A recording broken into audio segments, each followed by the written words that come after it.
Awesome. And then, today's session, using Cypress and GitHub Actions to build an automation pipeline. We'll kind of go to the next slide and introduce the today's speakers. And my name is Nick Brown. I'm on the marketing team here at Cypress. And one of the fun parts about this section is we always have to, or we ask our guests to come with a fun fact. So my fun fact is that I've actually broken my arm 4 times prior to kindergarten. It is yet to stunt my growth because I'm actually 6'5". You can't see it in this because I'm sitting down. But it did not stunt my growth. And I'll hand it over to Carter to do a quick intro as well as a fun fact. Yeah, thanks for the transition there, Nick. So I guess let me play off of your fun fact really quick, and then I'll give mine. I have also broken both my arms twice, so 4 times in total. I did not make it past the 6-foot mark. So I'm just saying that your sample size is of 1 and may not be representative of all the people that have broken their arms. My fun fact here is that I was actually on the Oprah Winfrey show with my family. We were part of a segment. And so if you guys in the crowd are like, who is Oprah Winfrey? I get it. You can Google it afterwards. I'm just kind of showing them a little bit older than most. All right. All right, let's roll into this. So today we're going to talk about these 4 main topics. We are going to look at some tools. We are going to dive into a little bit of code. We're going to do a little bit of live coding as well. But more, I want you guys to start thinking about kind of the intent of this talk is to really discuss how CI/CD and including quality automation inside of a pipeline is way easier than you think it is. Some people think it's difficult or cumbersome or involves a lot of technical overhead. I'm going to show you today that it really can be done in about an hour. A basic pipeline can be set up in about an hour. And that's one that will enforce certain behaviors and quality standards in your application. So we're going to visualize kind of what that looks like and what the impact of having a CI/CD workflow is. We're going to look at Cypress and GitHub Actions, how we set it up, the implementation of the architecture and debugging. So I'm going to walk through features in Cypress Cloud so we can look at the debugging piece of it. I'll talk about kind of why that is so important to me. We're going to deploy something live here today. So if you guys wanted to, you can go to my website, which is capocaccia.dev. There's the hero post on that site is one that is going to be replaced live today on this call. We're going to deploy it. That's, if Facebook and Instagram and Meta and the rest of the world doesn't go down on the call, like it did earlier this week, but it shouldn't, so we'll be okay. And then finally, we're going to end it with a Q&A. So before we get moving any further, most of the people on this call are probably familiar with these definitions, but I wanted to give you guys a broad definition of what is CI and what is CD. So CI is an acronym which stands for continuous integration. It refers to the idea of continually updating a centralized branch of code. So you have, typically in most cases, they will have a branch that's called main or master. And it's the idea of that is your branch that gets continually updated. And what is CD? CD is continuous delivery. So it refers to the idea that your centralized branch is continually delivered to your end customer automatically. And if your end customer, it could be internal, you're right. You could be developing internal software applications. That's fine. It could be somewhere, out in the world where you're deploying an application to loads of people, and that's okay too. So this is a really kind of high-level process overview, and I want to start right here where it says dev work. So this is what CI/CD workflows tend to look like. If you wanted to look at almost a decision tree of CI/CD workflows, this is really what it looks like here. It is a circle. It's meant to be a circle because each action influences the next one. So a developer is going to perform some kind of work, whether that's UI work or backend work, whatever you are actually building. The developer is going to perform some work on the tasks they are given. They submit a merge or a pull request, and typically what happens after that is that action of submitting the merge or pull request initiates a pipeline. And when I say a pipeline, all I want you guys to think about is it initiates something else. It causes a series of subsequent actions to take place. So don't get bogged down on the terminology of like pipeline and CI/CD. Just understand that somebody is doing work as part of their normal daily tasks. And as a result of them doing that work, we attach to that workflow and say, okay, when they're done with their development work, we want to take that and we want to quality check it. So what happens? Well, we kick off a series of subsequent tasks, and that's a pipeline. So a pipeline begins execution based upon the developer's natural workflow.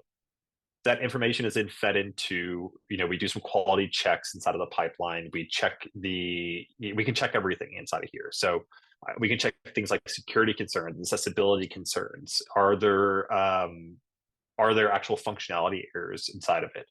Are there end-to-end tests that we need to run to make sure that when a user registers on our application, that they actually appear in the database? So we can do whatever we need to do inside of our pipeline because it's just a computer. And as a result of our quality checks, as a result of our pipeline, we can have it make a decision for us. So if our pipeline passes, we can make the decision to go ahead and deploy that code. If the pipeline fails, well, then that information is then provided back to the developer. And at that point, they can take in that information, debug what happened, and make further iterations upon their code. So to kind of simplify all of this, the developer works as normal. As part of the development workflow, we attach to it and say, hey, when you submit a merge request or a pull request, when you have code that's ready for change, we're going to initiate some actions against your code.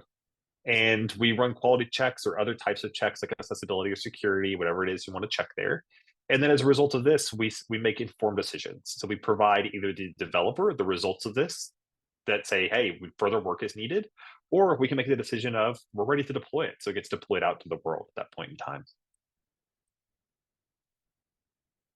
So I want you guys to think about kind of what you're delivering as a quality automation engineer.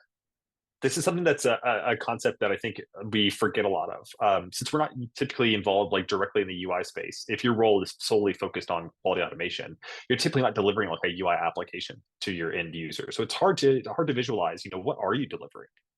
Well, the product that you're building in my mind is information.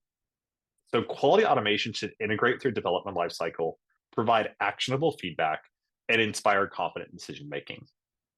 So people on my team are probably well aware of this is the kind of keystones that I work off of. But what I mean when I say integrate with your development lifecycle, I mean if your quality automation pipeline is not initiated as part of your developer's workflow, then you're not really integrating with it well. So think about people that are maybe running nightly runs that are run once a night. They get this report in the morning, and they have to review that report and then bring it back to your developer.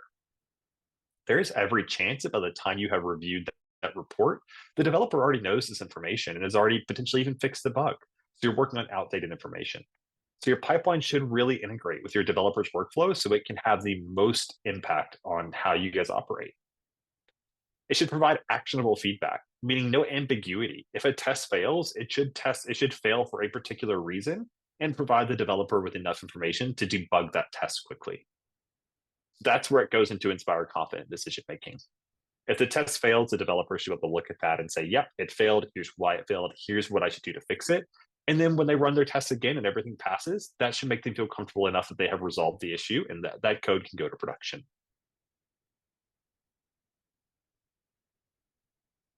So in reality, this is where I think some of the pitfalls come in. Ask yourself, are your developers your customers?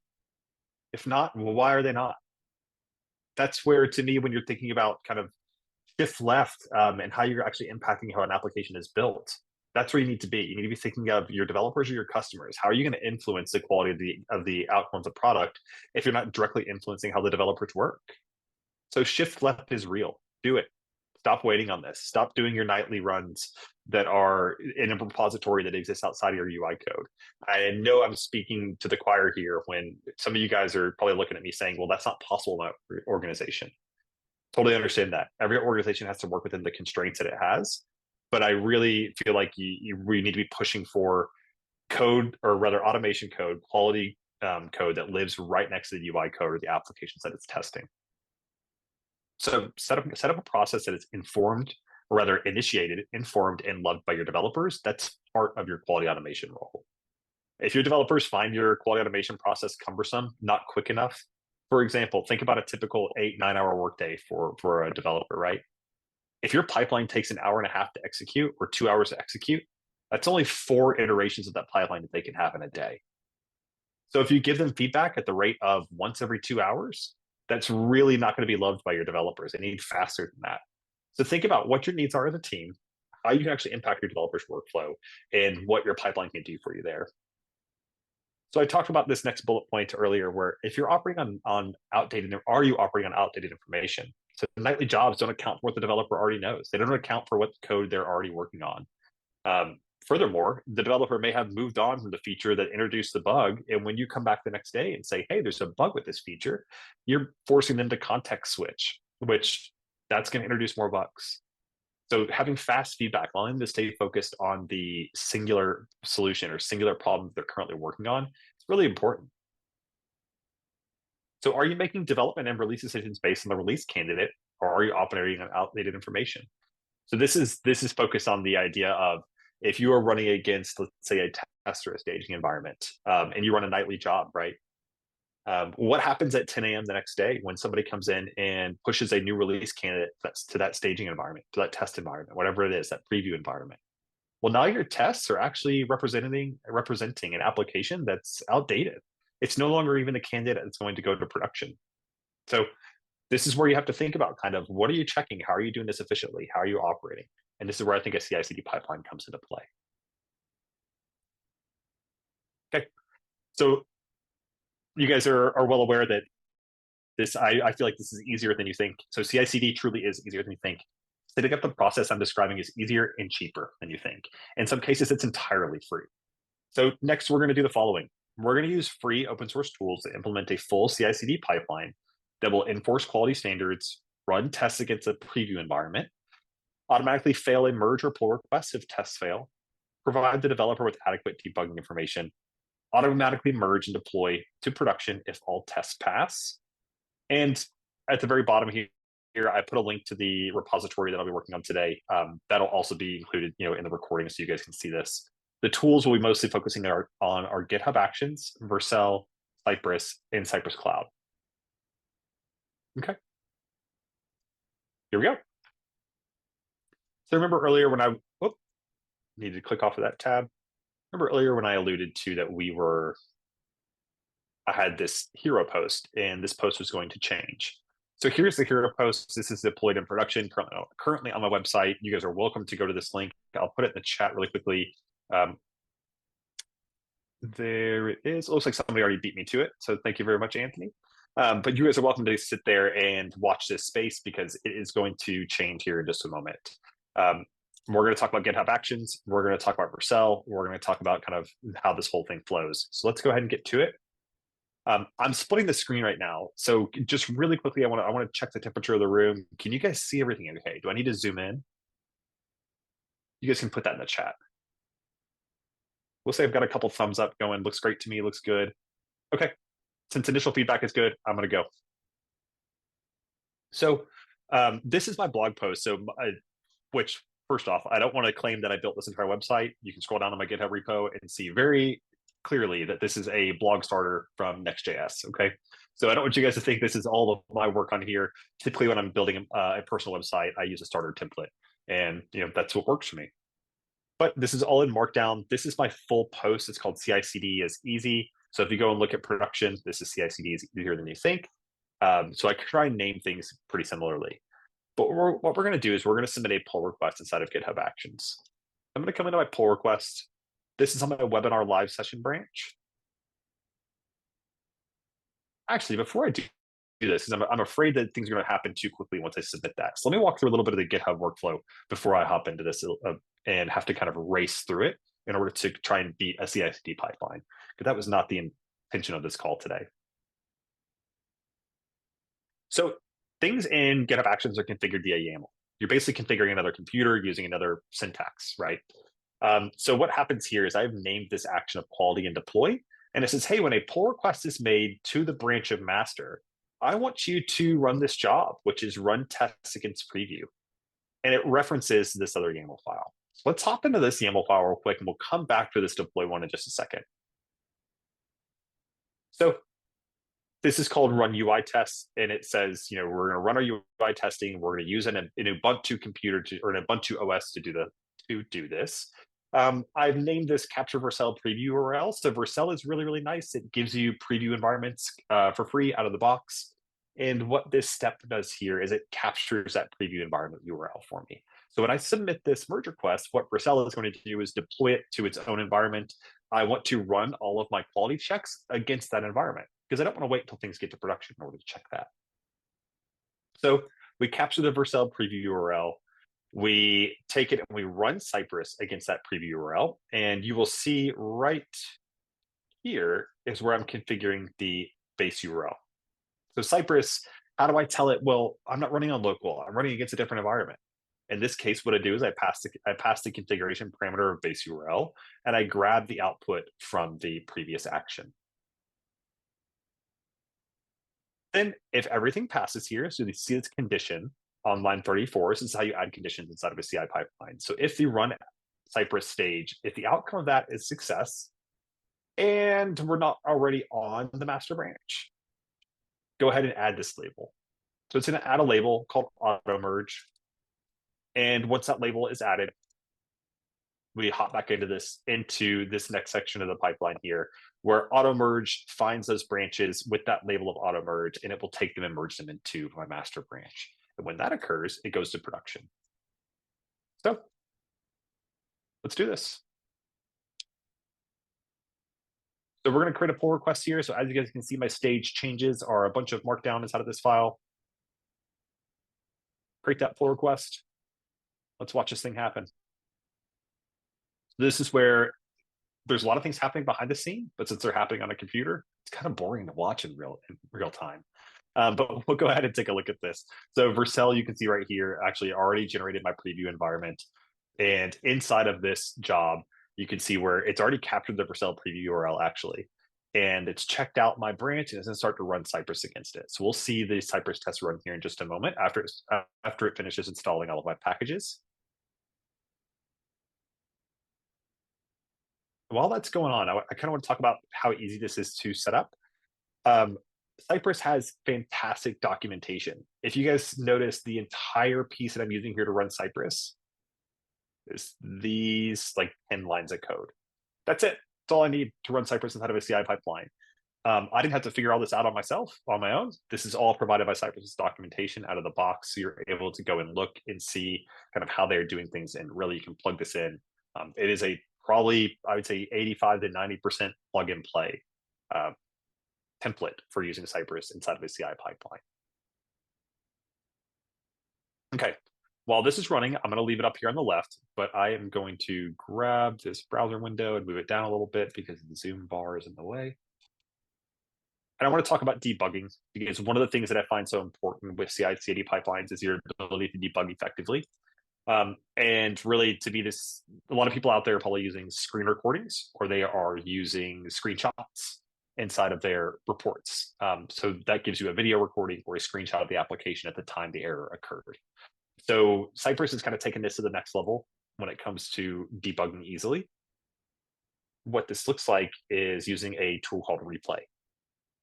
So I'm going to hop into a couple of tests from the past, and we're going to look at test replay here. You guys may, I'm going to run this. It's only going to take about 2 seconds. That's how quick that test is. You may think that was a video recording that you just saw, but it's actually not. This is the entire rendered application that is caught inside of Cypress Cloud. So if I wanted to go in and inspect elements on this page, I can open up my dev tools and see, yep, here's where it says Carter Capocaccia. I actually didn't expect that period to be there, so that's why my test failed. You can modify the entire application. You can come into your developer tools and see all of the network requests that were made at any point in time during the test. So as I move my timeline forward, you can see network requests start to kind of populate into the bar here. And you can see, hey, there was a post request made to, or actually, let's see, a GET request made to this SVG asset. What happened here? What was the result of that? You can click into it and see the request itself, see the response, see the entire response body. You can actually see the console as well to see if there are any errors, warnings, or info that you need to be looking at. Essentially, this gives you a full suite of debugging tools that is really, really nice. Okay, so I'm going to hop back over here to GitHub Actions. All of my tests have passed, and the auto merge command is now running. So if I go to my pull request, maybe you'll be able to see it. Yep, so the auto merge label is here. And if I give it just a few more seconds and refresh, this pull request probably will disappear if that GitHub action works as expected.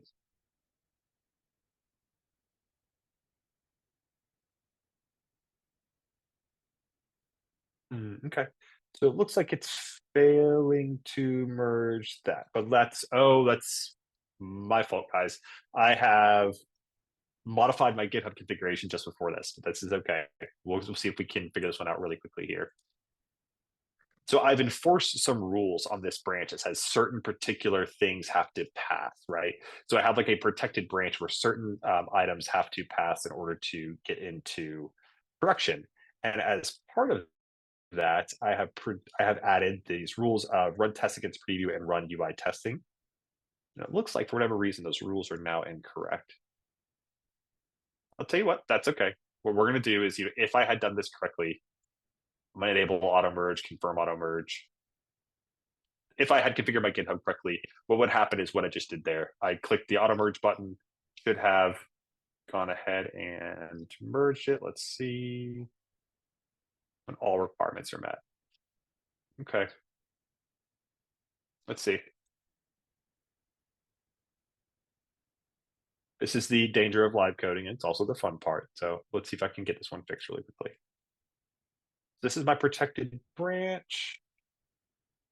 And status checks are required. Yeah, I'm just going to have to disable branch protection for just a second. Let's see. Our status checks before merging. I'm just going to disable the status check for just a moment. Fun. Two-factor authentication. Hey, Nick, since this is kind of unplanned, if I'm getting close on time, I want you to kind of poke me, okay? Yeah, no, you're fine. Okay, Got a little bit of wiggle room here. cool.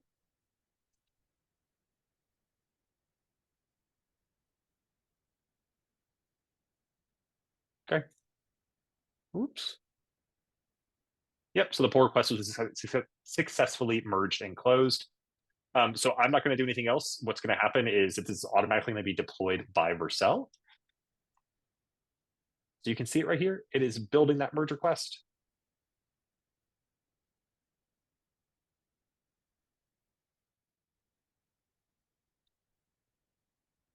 And so, guys, while this is building, I'll talk a little bit more about what just happened there.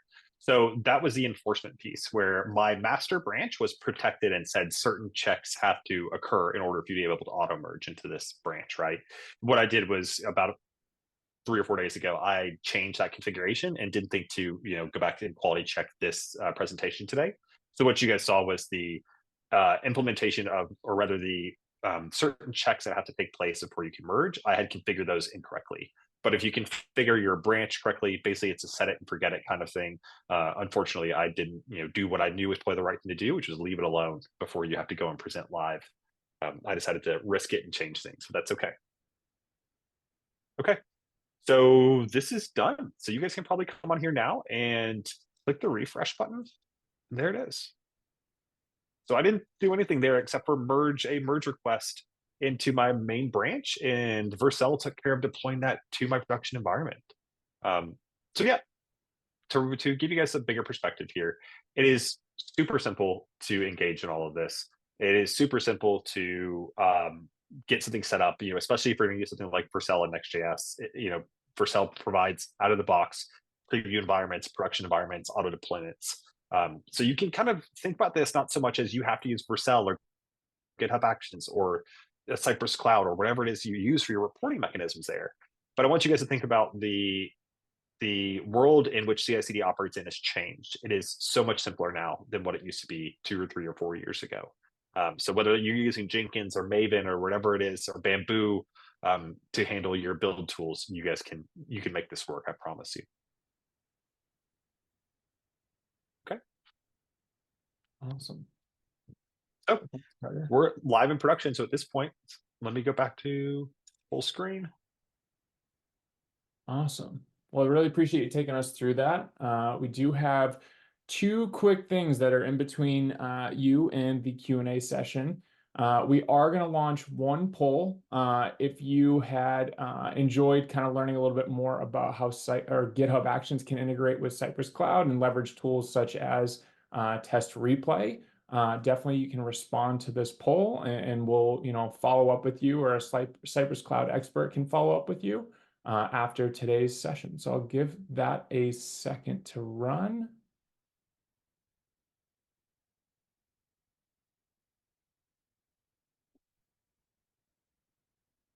Awesome. And as that's running, Carter, if you don't mind going to the next slide, we can kind of touch on the next thing as well. Sure. Perfect. And so if you enjoyed this conversation, would like to continue collaborating with the Cypress team, I'd encourage you to consider joining the Cypernauts, Cypress's super user group. Folks that participate in this program are able to communicate with our product team, lend their voice to the future of Cypress, get early access opportunities, and of course, get exclusive swag. If you're interested in applying, I'll drop the application link in the chat. Give me a second here.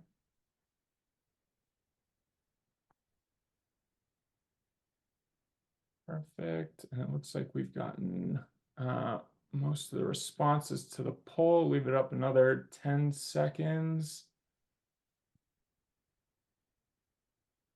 All right, and that will conclude the poll, and we can dive into the Q&A, and we can actually address some of the questions that were asked during the session. There were 2 questions asked at the beginning of the session, and then we have some other ones that were submitted through the registration process. So starting with the first one, it says, what checks do you put in PR checks versus the CI/CD pipeline? Oh, it's a really good question. So I'm assuming when you say PR checks, you might mean like locally, like checks are going to be run on a developer's computer before they actually make it to the CI pipeline. But I'll talk about this kind of ways. Typically, when we want to move code from a in progress development branch into a remote branch, I tend to prefer that unit tests are executed before in a pre-push hook, essentially. I usually that works for me, but then there are teams that have maybe thousands of unit tests that are not great. That can really slow things down. I would say there's no standard for what you should check when and where inside of a CI pipeline. But what you need to consider is your risk tolerance, and you need to consider your impact on your developer experience, right? So if you guys have a really high risk tolerance, let's say you release 10 times a day to production, well, then your risk tolerance is pretty low because you can fix issues really quickly, right? So that may inform, what kind of checks you put where. But typically, inside of a CI pipeline, I put things that take longer periods of time because I can parallelize them. So if I have 100 Cypress tests, 2, 3, 400, I can parallelize them across 10 different virtual machines, and that allows them to be executed in just a couple of minutes, right? So that's the kind of thing that I tend to think about. Well, what do I want my CI pipeline to do? I want it to do whatever it's going to do really quickly, and I want it to inform the developer. So I want to take the time that may have taken the developer on their local machine to run those tests and move it all to the pipeline where I can parallelize it and cut that time down by a factor of 10. Perfect. And then this one is a little lengthy, so you're gonna have to give me a second to run through it. Anthony says, are nightly jobs always bad? For the last couple of years, I've thought that nightly jobs were going backwards and have gone full pre-merge checks. But recently, I've been rethinking it, and I think there might be a place for some tests to live in a nightly build, especially if we can speed up our pre-merge pipelines. Thoughts? Yeah, totally agree with you. Nightly pipelines are not the enemy. If they are the only thing that you have, then there are better ways to work, and I feel for you. But if you want to use them in conjunction with other testing strategies, that's fantastic. I think I'm all for that. For example, if you have like a team that manually tests in a certain environment, and they test inside of your staging environment every day, right? Well, then you probably want to check that staging environment doesn't have any kind of massive issues on a daily basis. So that's where your nightly check can kind of serve as a health check of that particular environment, right? But I think it depends. Think about it from this perspective. What information are you generating out of that nightly check, and how is it being included in how you build the next piece on your application? That's where I think you have to consider if your nightly check is your only quality check into your entire CI/CD workflow, then yeah, it's probably not having the impact that you think. But should it live there, and is it informative, and can it be informative? Absolutely. So nightly checks are not the enemy. but I don't want people to rely upon them as their only tool. I think there are just far better ways to do it now. Perfect. And it seems like we have a couple others. This might be a two-parter from Clarissa. So why GitHub as opposed to GitLab is the first one. And then the second one, is this suitable for load stress test, for example? Okay. So two-part question, right? So the first part, why GitHub instead of GitLab? It doesn't matter to me. It's all kind of the same. If you really consider, what's happening underneath the scenes is a virtual machine is spinning up and it's executing some code somewhere, right? So it doesn't matter to me what CI/CD tool you use. I think it's all pretty much accomplishable on all of them nowadays. Um, and the second part was load testing, and what was the other one? Load and stress tests. Okay. So yes, you could do this in one of those environments, but to me, typically load testing involves, obviously throwing like a ton of traffic at an application. And sometimes some CI providers, the way their pricing models work is actually based on, how long that machine takes to execute, or potentially how much data it consumes during execution. So yes, you can do it. I just think you should probably be cognizant of what the pricing model is for your CI/CD provider, so you don't, wake up the next day and have a $50,000 bill because you ran load tests all night and spun up 10,000 virtual machines. Perfect. And then we'll take one more from the live, and then we'll go to some like maybe the pre-filled ones from the registration form. So Lisa had asked, any security concerns for using Vercel as a preview environment? Not for my personal website, I can put it to you like that, right? But if I'm thinking outside of like a hobbyist project, do I have security concerns? Maybe. Depends on what data is being transacted. What is Vercel actually doing when it comes to that preview environment?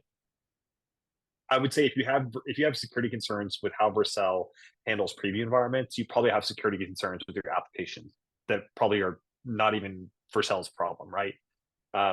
So to me, no, just because I think the problem, if you have security concerns, the problem probably isn't with Vercel. It's probably with your app. Got it. Okay, awesome. So we're gonna take on, I think, one or two questions that came from the pre-filled section, just knowing, being cognizant of everyone's time here. So the first one is how to face an automated system update, which will force some processes to update to newer versions, ruining the whole CI/CD cycle. And I think we had said maybe that was in relation to GitHub's version. Yeah. So it's hard for me to know exactly what we're talking about on this one, but I'll do my best to answer it. I think, if you're running into situations where automatic updates are forcing you to basically rebuild your CI/CD pipeline, well, then you're going to have to pin some versions, right? By pin, I mean, say, we can only run Cypress or the Cypress Docker image that's version 2.1, whatever it is, right?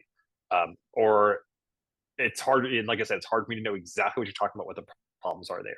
But basically, I would try and control the variabilities by pinning versions, which I don't love to do because that requires you now to take on the management of those versions. But like you said, the flip side is that update may break your entire CI pipeline, and that's more disruptive than having to go and update a version every once in a while. So hopefully that answered the question, but I'm not sure. All right. Second one here, how to implement CI/CD tools effectively using integrated security tools.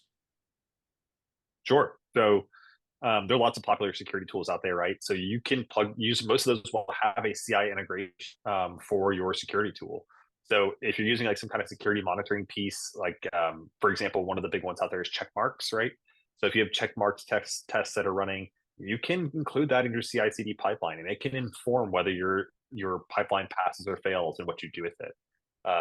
So yeah, I would just look at security tools are just another piece that you can put into your pipeline. Just like I have a stage in my pipeline that runs Cypress UI tests, you can have a stage in your pipeline that runs security checks a lot as well and provides a report and passes or fails your pipeline. Perfect. And then we're going to end with this last question here. How to automate testing across different environments, such as local, sandbox, and QA. Sure. Um, So to me, it's off the base URL that Cypress has, right? So that's configurable, and and the reason they provide kind of two configuration methods, one in the Cypress configuration file and one in the CLI, is because in the CLI you can pass in variables typically in environments like CI environments to tell it to run against a different environment, right? So when I was looking at my GitHub Actions earlier, right here, I pass in. Let me find the exact place. This is it right here. So I pass in the URL, right? And this is how I pass in the base URL to Cypress inside of CI. So this is where you can use something like your application's environmental variables, an environmental variable inside of your CI provider, like GitHub Actions or GitLab. And you can take that into Cypress, pass it in via the CLI, and then point Cypress whatever direction you want it to go. Which tangentially, this is also why I really don't like when I really don't enjoy tests that have something like expect a URL to be, let's say you have a staging environment, so staging.cypress.com, right? It really shouldn't check something like that. It should check, what is your base URL? So you expect the current URL to be the base URL. And that's how it should sync up between the two. So you don't hard code URLs, you use the base URL to determine what your check should look like. Perfect. So it looks like we've ran through most of the questions. If we weren't able to get to your question, we'll be sure to follow up with you. But first of all, thank you, Carter, for taking us through today's session. We really appreciate it. And thank you for everyone who joined. We also really appreciate that. And, be on the lookout for the recording. We will be sending out that recording to everyone that has registered for the session. So definitely be on the lookout for that. And also be on the lookout for future events just like this one. We're continuing to highlight, customers such as Carter. So definitely be on the lookout for future events. And with that, we'll close out today. And I hope that everyone has a great rest of your week and rest of your day. Yeah, thank you all for joining. It was really, really awesome to see the attendance. All this is open source. All this is available on my GitHub or my website. You're welcome to reach out via, contact me on my website if you need to. But if you wanted to see more examples, you can come into my GitHub, and they're all inside of here. So all the YAML that I have set up is inside of my workflows file. So none of this is closed to you all. You all are welcome to use any of it. Amazing. Awesome. Thanks, everyone. Have a great day.